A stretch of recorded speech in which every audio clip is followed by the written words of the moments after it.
Bismillahirrahmanirrahim. Assalamualaikum warahmatullahi wabarakatuh. Alhamdulillahi wahda. Wassalatu wassalamu ala man la nabiyya ba'da. Wa ala alihi wa sahbihi wa man wala amma ba'd. Ikhwatul Islam rahimakumullah. Para peserta kajian tafsir yang dirahmati Allah. Pertama-tama kita senantiasa memuji Allah Subhanahu wa taala dan bersyukur kepadanya atas segala limpahan rahmat dan hidayahnya sehingga pada malam hari ini kita dapat berkumpul kembali di ruang Zoom dalam program kajian tafsir. Salawat dan salam senantiasa tercurahkan kepada junjungan kita Nabiullah Muhammad SAW beserta keluarga dan para sahabatnya, para pengikutnya yang tetap setia berpegang teguh kepada sunnah-sunnah beliau dan para sahabatnya hingga hari kiamat kelak. Amin ya rabbal alamin. Ikhwatal Islam rahimakumullah. Insyaallah pada malam hari ini kita melanjutkan kajian tafsir kita yang kita bahas kaji dari kitab Taisir Al-Karimir Rahman, kitab Siri Kalamil Mannan yang ditulis oleh Syekh Al-Allama Abdurrahman bin Nasir As-Sa'di rahimahullahu taala. Kita sekarang sampai pada surah Al-Baqarah, sekarang ayat yang ke-142. Kita memasuki ayat yang ke-142. A'udzu billahi minasyaitonir rajim. Sayaqulu as-sufaha'u minan nasi ma wallahum an qiblatihim allati kanu 'alaiha. Qul lillahil masyriq wal maghrib. Yahdi man yasha'u ila siratim mustaqim. Yang artinya sayaqulu sufaha, ya, orang-orang bodoh, as-sufaha itu nih orang-orang bodoh akan berkata, ya, dari sekelompok manusia, orang-orang bodoh akan berkata, ya, kepada Nabi Muhammad dan kepada kaum muslimin di kota Madinah pada saat itu, ma wallahum an qiblatihim allati kanu 'alaiha. Apa yang menyebabkan Nabi dan kaum muslimin itu mereka berpaling dari menghadap ketika beribadah salat, berpaling dari menghadap ke Baitul Maqdis yang ada di Palestina. Ya, artinya yang tadinya kaum muslimin itu salat ketika ketika mereka masih di Mekah, mereka masih menghadap ke arah Baitul Maqdis yang ada di Palestina. Begitu juga ketika kaum muslimin, Nabi dan kaum muslimin hijrah ke Madinah, kurang lebih 1,5 tahun, Nabi dan para sahabatnya juga sholat menghadap ke Baitul Maqdis, bukan ke Ka'bah, ya, atau menghadap ke Baitul Maqdis yang ada di negeri Palestina, bukan menghadap ke Ka'bah.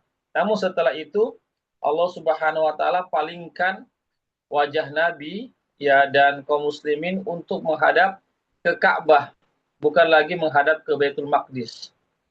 Ya, oleh karena itulah sehingga umat Yahudi yang Allah cap sebagai orang-orang yang bodoh, ya, begitu juga umat Nasrani juga Allah cap mereka sebagai orang-orang yang bodoh karena mereka akan mengatakan kepada Rasulullah SAW dan kaum muslimin pada saat itu, mengapa kalian berpindah dari menghadap ke Baitul Maqdis menuju kepada ke arah Ka'bah. Itulah yang mereka pertanyakan, katakan kepada kaum muslimin. Ya, jadi ikhwatal Islam, a'azakallah, ya, sebagaimana kita katakan bersama, ya, umat Yahudi adalah umat yang banyak menentang Allah dan Rasulnya, berani menentang Allah dan Rasulnya. Ya, sebagaimana yang kita ketahui di zaman Nabi Musa, ya umat Yahudi itu banyak menentang Nabi Musa alaihissalam, ya, atau Bani Israel itu banyak menentang daripada Nabi Musa alaihissalam, ya, bahkan sampai kitab Taurat itu oleh tangan-tangan mereka, ya. Ikhwatal Islam, azakumullah, ya. Jadi di sini umat Yahudi dia menyanggah atau memprotes atau mengkritik keputusan Allah, yang mana Allah SWT palingkan eh, arah kiblat kaum muslimin ketika melaksanakan sholat, bukan lagi menghadap ke Baitul Maqdis, ya, ke arah Palestina, tetapi ke arah Ka'bah. Perlu kita ketahui bersama bahwasanya umat Yahudi dan Nasrani itu kiblat mereka itu menghadap Baitul Maqdis yang di Palestina, bukan menghadap Ka'bah. Itu artinya itu kiblat mereka, ya. Dan kaum muslimin atau Nabi dan kaum muslimin pada saat itu awal-awalnya kiblat kaum muslimin itu menghadap ke Palestina, ke Baitul Maqdis, bukan ke Ka'bah. Ya, oleh karena itulah sehingga mereka pun bertanya-tanya kenapa tiba-tiba Nabi dan kaum muslimin di kota Madinah itu berpaling dari menghadap ke Baitul Maqdis menuju kepada menghadap ke arah Ka'bah. Ya, sehingga Allah Subhanahu wa taala pun mencap mereka sebagai orang-orang yang bodoh. Artinya hal-hal yang demikian ini itu merupakan hak Allah Subhanahu wa taala. Allah Subhanahu wa taala yang berkuasa segala-galanya. Ya. Allah Subhanahu wa taala yang menetapkan satu keputusan, dan Allah juga yang mengubah satu keputusan itu, sebagaimana awalnya Allah Subhanahu wa taala memerintahkan kaum muslimin untuk menghadap ke Baitul Maqdis ketika beribadah, kemudian setelah itu Allah hapuskan hukum tersebut, kemudian diubah hukum tersebut menjadi menghadap ke Ka'bah. Itu hak Allah Subhanahu wa taala. Oleh karena itu orang yang orang-orang yang mempertanyakan tentang perubahan arah kiblat bagi kaum muslimin pada saat itu adalah tindakan orang-orang yang bodoh, ya. Ikhwatal Islam, azakullah, ya.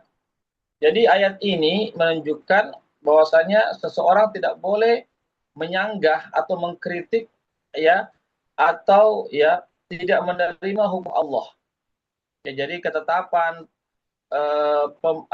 pemindahan arah kiblat dari Baitul Maqdis ke Ka'bah itu merupakan hukum Allah. Allah SWT yang memberikan ketetapan, ketentuan kepada kaum muslimin untuk berpindahnya arah kiblat. Ya, adapun yang membencinya atau yang tidak menerimanya, maka itu adalah orang-orang yang bodoh, ya, orang-orang yang bodoh, ya, orang-orang yang keras kepala. Ya, adapun yang artinya menerima hukum-hukum Allah, ketetapan Allah, maka itu adalah orang yang mukmin, orang yang berakal, orang yang lurus, sehingga orang mukmin tersebut ya dapat menerima hukum-hukum Allah Subhanahu wa taala dengan penuh penerimaan, penuh dengan ketundukan dan pasrah diri kepada Allah Subhanahu wa taala. Ya. Jadi sangat kontras sekali antara sikapnya umat Yahudi dengan sikapnya para sahabat Rasulullah SAW.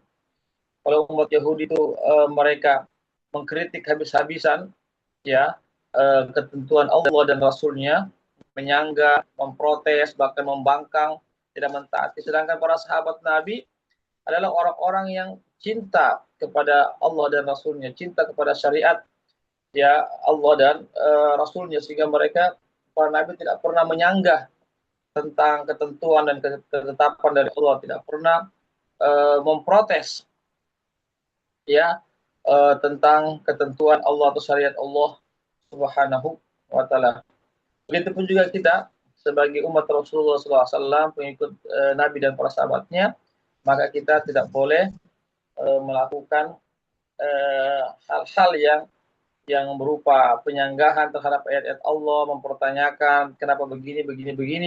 Bukan tujuannya untuk mencari kebenaran, bukan tujuannya untuk mengamalkan isi Al-Quran, tetapi tujuannya adalah untuk mencari kelemahan-kelemahan yang ada pada Al-Quran. Na'udzubillahi min dzalik. Ya, inilah mereka ya umat-umat Yahudi, ya orang-orang musyrik, orang-orang kafir, mereka berupaya bagaimana kaum muslimin itu jauh daripada Al-Quran, jauh daripada hukum-hukum Allah Subhanahu wa Ta'ala. Ya, jadi ikhwatul Islam, azakullah, ya. Setelah itu apa kata Allah? Qul lillahil masyriq wal maghrib. Ya, jadi ketika orang-orang bodoh dari kalangan umat Yahudi Nasrani itu menyanggah tentang perubahan arah kiblat, maka Allah Subhanahu wa taala pun menjelaskan, ya, bahwasanya dia yang memiliki hak segala-galanya. Allah bisa menetapkan, bisa menghapus, bisa membuat yang baru dan seterusnya, itu hak Allah Subhanahu wa taala. Oleh karena itu Allah mengatakan qul lillahil masyriq wal maghrib. Katakan Muhammad kepada orang-orang musyrik itu bahwasanya Allah itu memiliki, ya,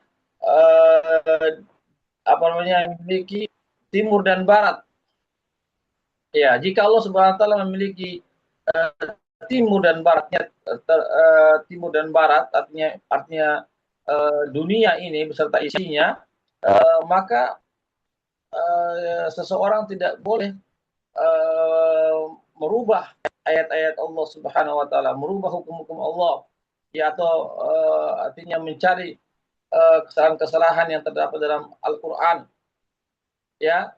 Maka artinya Allah Subhanahu wa taala ingin menepis bahwasanya Allah itu memiliki segala-galanya. Karena Allah memiliki segala-galanya, yang memiliki timur dan barat, menguasai, menciptakan dan seterusnya, eh, maka hendaklah apa namanya? Maka hendaklah eh,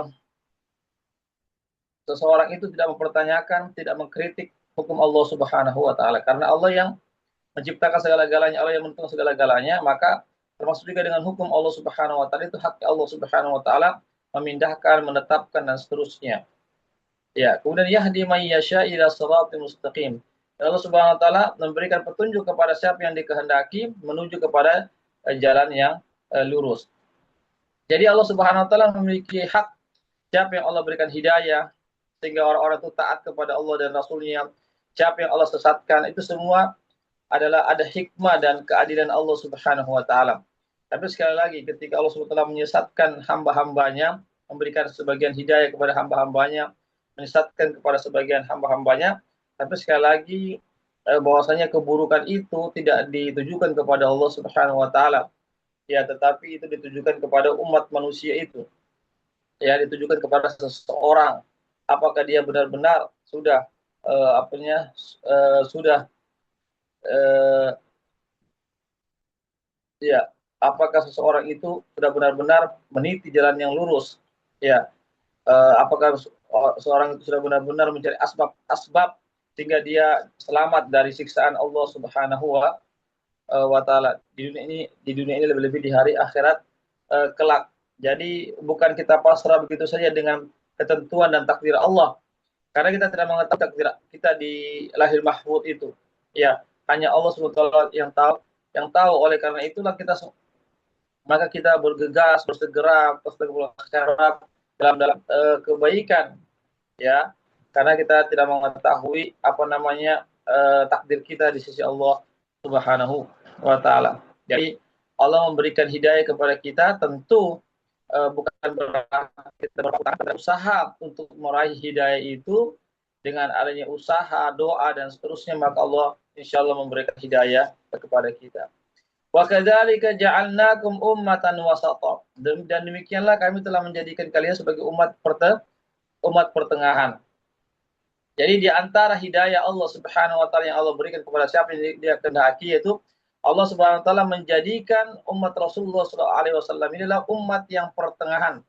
Ya, pertengahan antara dua kutub yang ekstrim kanan dan ekstrim kiri, itulah dua kutub yang berseberangan, yang ekstrim, yang tidak sesuai dengan aturan Allah dan Rasulnya. Adapun umat Rasulullah SAW adalah umat dakwah, ya, adalah umat dakwah, dan dia adalah umat penengah, umat yang adil, umat pilihan, ya. Oleh karena itulah sehingga umat Rasulullah SAW itu akan menjadi saksi bagi umat-umat sebelumnya. Ya, jadi kita ini akan menjadi saksi bagi umat-umat sebelumnya, bahwasanya apa yang disampaikan oleh para nabi mereka adalah benar adanya. Bahwasanya para nabi mereka itu menyuruh kaumnya untuk mentauhidkan Allah Subhanahu wa taala, untuk meninggalkan segala bentuk pembangkangan terhadap Allah, segala bentuk kecurangan-kecurangan, ya, segala, ya. Jadi ya, jadi umat Rasulullah Shallallahu Alaihi Wasallam ini akan menjadi saksi nanti atas umat-umat yang lainnya. Sedangkan umat lainnya tidak bisa menjadi saksi atas umat Rasulullah Shallallahu Alaihi Wasallam. Begitu juga Nabi kita akan menjadi saksi bagi para nabi yang lainnya, bahwasanya Nabi kita Muhammad SAW telah memberikan persaksian kepada para nabi, bahwasanya para nabi itu telah menyampaikan risalah Allah Subhanahu Wa Taala, telah berjuang menyebarkan risalah Allah Subhanahu wa taala. Litakunu syuhada 'alan nas wa yakuna ar-rasulu 'alaikum syahida, dan agar rasul itu menjadi saksi atas kalian. Jadi Rasulullah SAW akan menjadi saksi bagi para sahabatnya dan bagi kita semua sebagai umat Rasulullah Shallallahu Alaihi Wasallam. Tentu kita tatkala Rasulullah SAW menjadi saksi, yang akan mempersaksikan bahwasanya kita adalah pengikut beliau, kita adalah orang yang bertauhid, menjauhkan kesyirikan, maka ikhwatal Islam, azakumullah, maka kita harus betul-betul, ya, memperhatikan masalah ini, ya, bahwasanya Rasulullah SAW itu akan menjadi saksi bagi kita. Artinya kita juga harus mengintrospeksi diri kita, jangan sampai kita ini mengaku pengikut Nabi tetapi kita jauh daripada akhlak Nabi, kita jauh daripada ibadah Nabi, kita jauh daripada akidah Nabi, kita jauh daripada muamalah Nabi. Ya, jadi ketika Rasul menjadi saksi bagi kita agar kita kelak dimasukkan ke dalam surga, maka kita harus berbenah diri, kita harus memperbaiki diri agar kita diberikan kesaksian yang baik oleh Rasulullah SAW pada hari akhirat kelak. Wa ma ja'alna al-qiblata allati kunta 'alaiha illa lina'lama may yattabi'ur rasul. Ya, tidaklah kami menjadikan kiblat, ya, yang mana Nabi kita Muhammad SAW, ya, menjadikan ya, sebagaimana kami, kata Allah, telah menjadikan kiblat itu sebagai apa namanya, tempat kalian menghadap untuk beribadah kepada Allah Subhanahu wa taala, illa lina'lama may yattabi'ur rasul. Ya, jadi tidaklah kami, kata Allah, menjadikan kiblat yang, ya, kiblat salat, ya, yang mana Nabi menghadap ke arah apa namanya, ke arah Ka'bah setelah sekian lama menghadap ke Baitul Maqdis, illa lina'lama may yattabi'ur rasul, kecuali agar kami, ya, mengetahui, ya, siapa yang mengikut para rasulnya, siapa yang mengikut ajaran Nabi Musa alaihissalam, siapa yang mengikuti ajaran Isa alaihissalam, dan siapa yang mengikuti Rasulullah Sallallahu Alaihi Wasallam.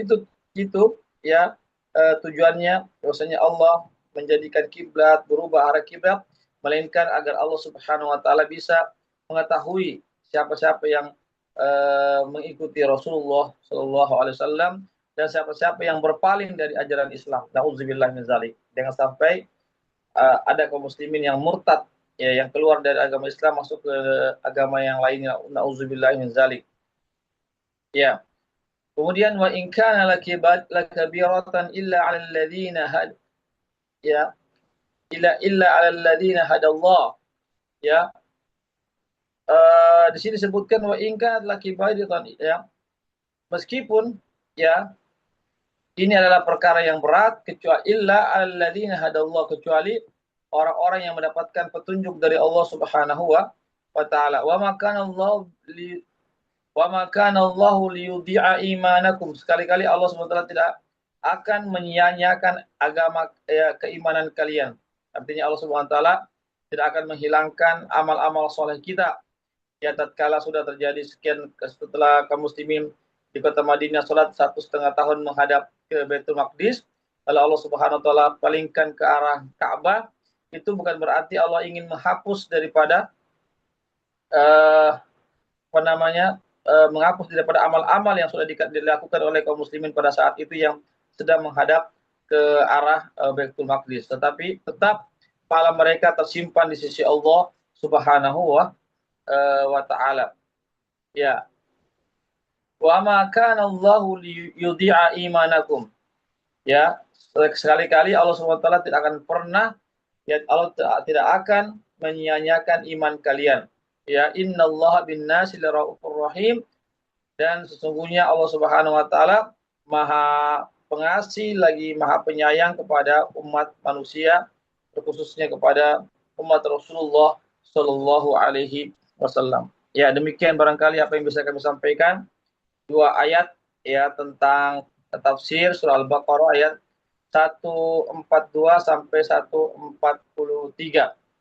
Mudah-mudahan tafsir yang singkat ini, dua ayat ini, memberikan kepada kita keyakinan bahwasanya kita adalah umat yang benar. Ya, satu-satunya agama yang diterima di sisi Allah hanyalah agama Islam. Ini harus kita yakini. Yakin itu dan merupakan akidah, ya, fondasi kita, ikatan kita yang sangat kuat itu kita harapkan, ya,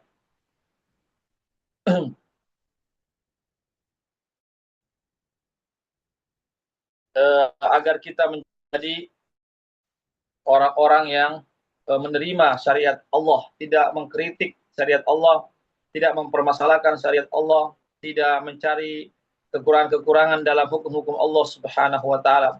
Seorang mukmin apabila Allah sudah tetapkan dan Rasul sudah tetapkan keputusan, maka taat, sami'na wa ata'na, kami dengar dan kami taat. Itulah ciri-ciri orang mukmin. Adapun umat Yahudi, mereka mengatakan sami'na wa asaina, kami dengar dan namun kami tidak melaksanakannya. Jadi ikhwatal Islam, azakullah, ya hendaklah kita sekali lagi untuk terus jadi hamba-hamba yang adil, hamba-hamba yang senantiasa taat kepada Allah dan Rasulnya. Insya Allah kita akan mendapatkan kemenangan di dunia ini, lebih-lebih di hari akhirat kelak. Demikianlah apa yang bisa kami sampaikan. Sebelum saya tutup, ada yang bertanya, dipersilakan.